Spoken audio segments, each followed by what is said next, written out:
Hello students, मैं अजय आप सबका इस एम्प्लॉयबिलिटी स्किल की ऑनलाइन क्लास में स्वागत करता हूं। आज इस यूनिट का समापन है लेबर वेलफेयर लेजिस्लेशन का, श्रमिक कल्याण कानून, श्रम कल्याण कानून।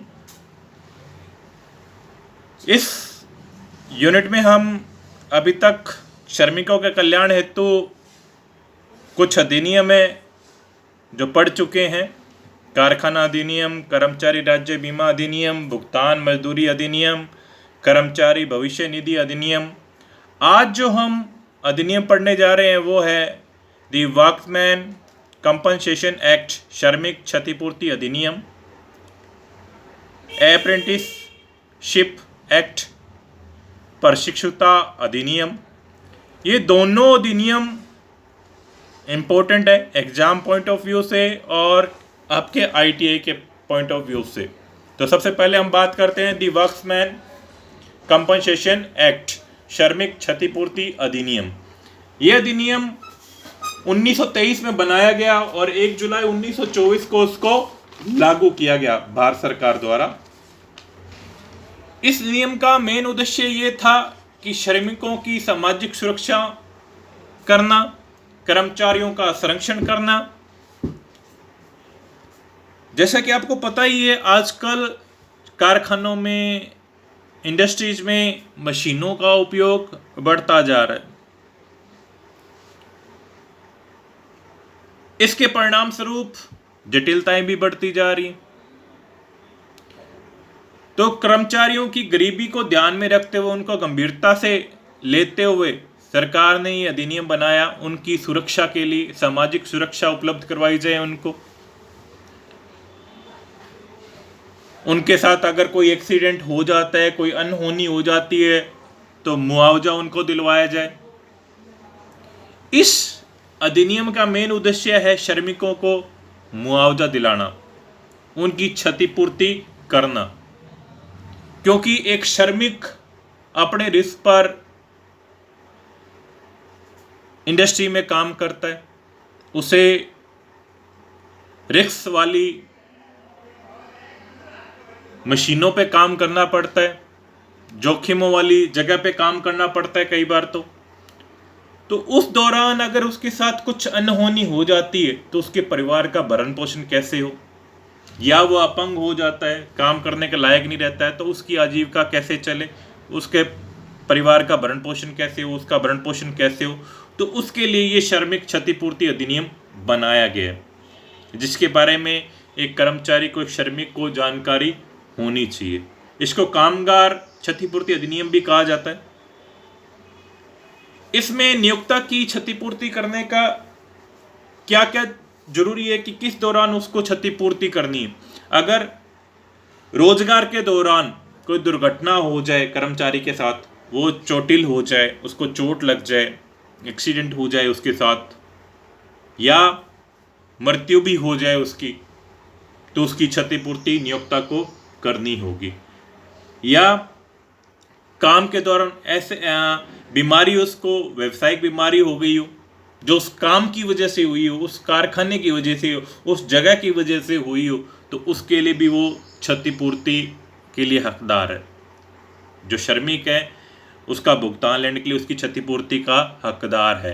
नियोक्ता को भी उसकी क्षतिपूर्ति करनी होगी। ऐसी कौन सी कंडीशन है जिसमें नियोक्ता क्षतिपूर्ति नहीं करेगा? यदि कर्मचारी रूल्स एंड रेगुलेशन का फॉलो नहीं करता,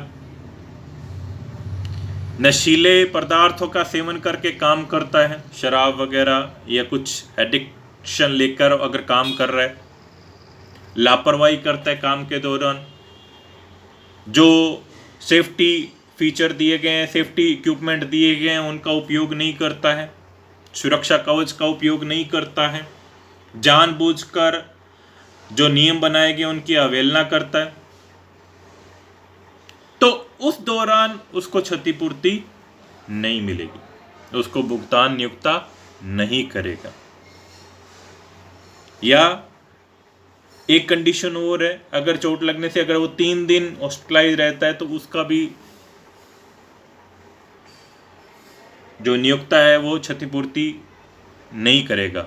अगर वो 28 दिन से ज़्यादा रहता है तभी उसकी क्षतिपूर्ति, और अपंग होता है या चोट लगती है, चाहे वो दीर्घकालिक हो या शॉर्ट टाइम के लिए हो या लंबे समय के लिए हो, स्थायी हो या अस्थायी हो, अगर वो लंबे टाइम तक रहती है तभी वो उस क्षतिपूर्ति का हकदार है।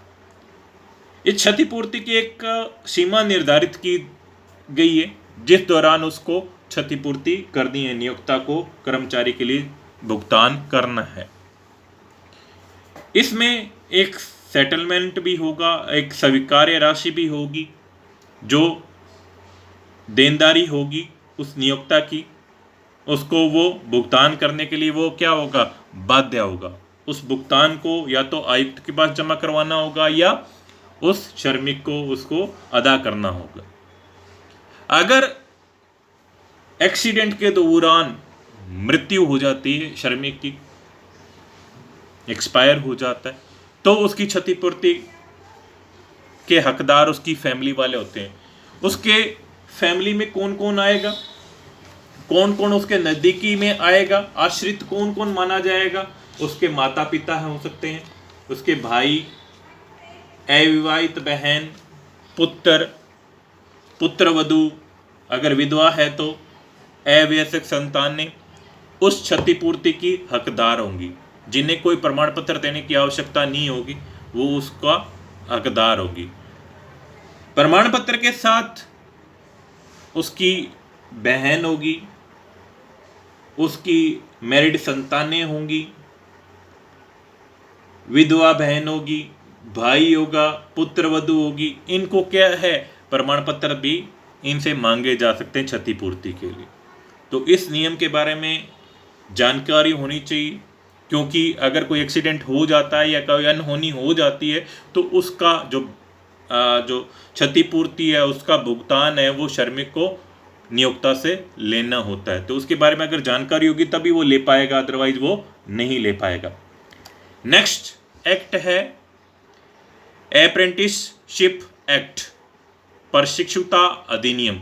इससे पहले हम ये समझते हैं कि अप्रेंटिसशिप होता क्या है।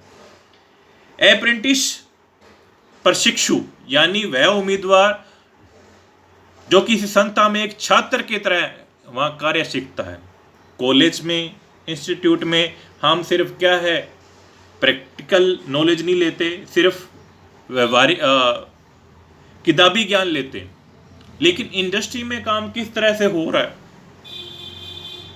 इंडस्ट्री में काम करने का तरीका कैसा है, वहाँ का वातावरण कैसा होता है, वहाँ की स्किल को प्राप्त करने के लिए जो ट्रेनिंग करवाई जाती है, या यह कहें प्रशिक्षु द्वारा उस संस्था में नौकरी प्राप्त की जाती है, नौकरी की जाती है, जिसके दौरान वो ट्रेनिंग भी देते हैं और साथ में स्किल भी प्रोवाइड करते हैं, प्रशिक्षण भी प्रोवाइड करते हैं। तो उसको क्या बोला जाता है, अप्रेंटिसशिप बोला जाता है। इसमें कंपनी प्रशिक्षु को स्टाइपेंड भी देती है। स्टाइपेंड होती है जो उसमें जो रुपए दिए जाते हैं, सैलरी दी जाती है, उसको स्टाइपेंड कहा जाता है, जिससे कि उस प्रशिक्षु का जेब खर्च निकल सके। यह एक दोहरी शिक्षा प्रणाली है जिसमें प्रशिक्षु को औद्योगिक पर्यवेक्षण में रहकर ऑन जॉब ट्रेनिंग और इससे संबंधित दिशा निर्देश का ज्ञान प्राप्त होता है। इसके माध्यम से जो ट्रेनी है उसको व्यवसाय के प्रति व्यवहारिक और सैद्धांतिक पहलुओं को सीखने को मिलता है। ये 1 से 2 साल का प्रशिक्षण होता है। इसमें नॉलेज तो मिलती है, साथ में ट्रेनिंग भी मिलती। ये भारत सरकार द्वारा चलाए गए कौशल का कार्यक्रम है,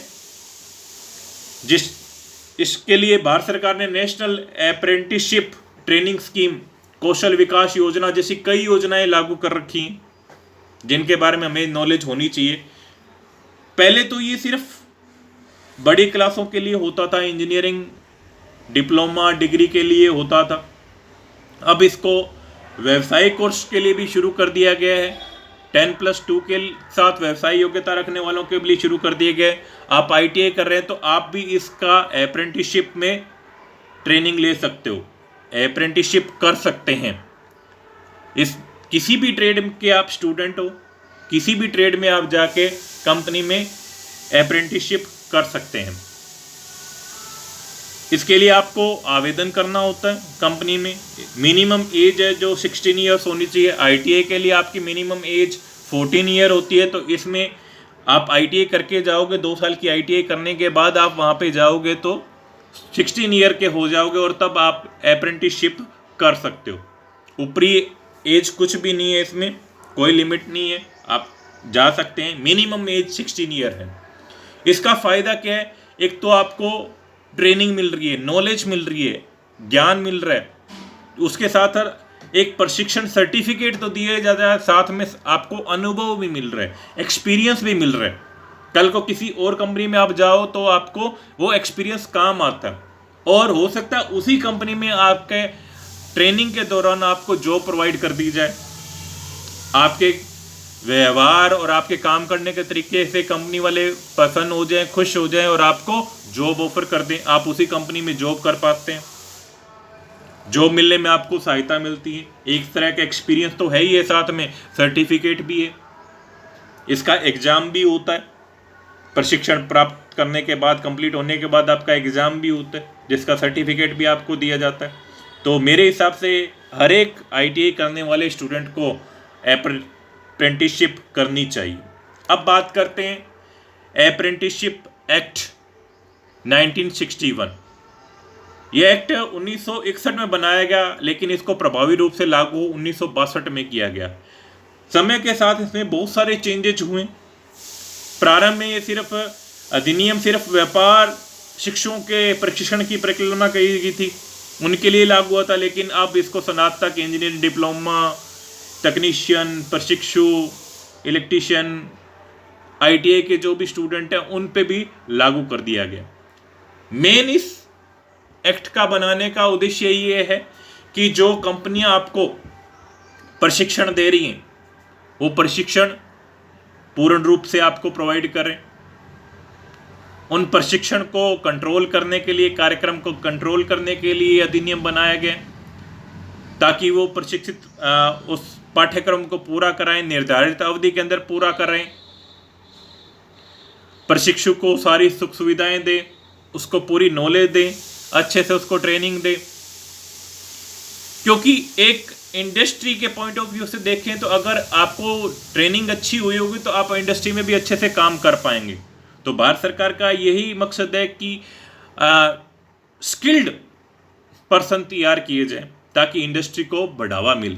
इसके लिए भारत सरकार है इस योजना के लिए प्रशिक्षुओं को दिए जाने वाले स्टाइपेंड में 25% अधिकतम 1500 रुपये नियोक्ता को प्रदान करती है, और बुनियादी प्रशिक्षण लागत के लिए 500 घंटे की अवधि के लिए या 3 माह की अवधि के लिए 7500 रुपये भी दिए जाते हैं।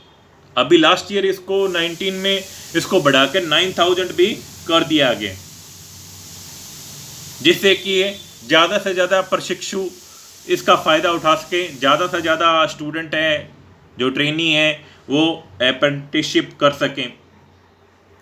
तो इसलिए इसका ज्ञान होना बहुत ज़रूरी है। आपके आईटीआई के लिए इसका, आईटीआई के बाद इसका करना आपके लिए बहुत ज़रूरी है। आपके रोज़गार के दरवाजे आपके खुल जाएंगे अगर आप ये प्रशिक्षुता कर लेते हैं, अप्रेंटिसशिप कर लेते हैं। तो आपको रोज़गार में आसानी होगी, जल्दी रोज़गार मिलेगा, स्किल्ड हो जाओगे आप। तो मेरे हिसाब से सभी को करना चाहिए, क्योंकि आने वाले टाइम में अभी भी कुछ कंपनियों ने तो कर रखा है, इसका कुछ क्राइटेरिया फिक्स कर रखा है। जिन्होंने अप्रेंटिसशिप कर रखी होती है उनका क्राइटेरिया 20 से 25% कोटा होता है जो फिक्स होता है, उन्हीं बच्चों को वो सीट उपलब्ध होगी। रेलवे करवा रहा है, इंडियन ऑयल करवा रहा है, बेल करवा रहा है, कई सारी कंपनियां हैं जो सरकारी, गैर सरकारी, सभी कंपनियां इस तरह की अप्रेंटिसशिप की सुविधाएं उपलब्ध करवाती हैं। तो सबको इसके बारे में जानकारी होनी चाहिए और इसके लिए अवश्य जाना चाहिए। इस यूनिट में इतना ही। उम्मीद करता हूँ आपको ये पूरी यूनिट समझ में आ गई होगी। श्रमिकों के कल्याण के लिए जो कानून भारत सरकार द्वारा बनाए गए हैं, अधिनियम भारत सरकार द्वारा बनाए गए, उसकी जानकारी आपको हो गई होगी। फिर भी अगर कोई किसी तरह की प्रॉब्लम है तो आप मुझसे संपर्क कर सकते हैं, मुझे मैसेज कर सकते हैं, मुझे कमेंट कर सकते हैं। अगर वीडियो अच्छा लगा है तो सब्सक्राइब करें, लाइक करें, अपने दोस्तों के साथ शेयर करें। Thank you.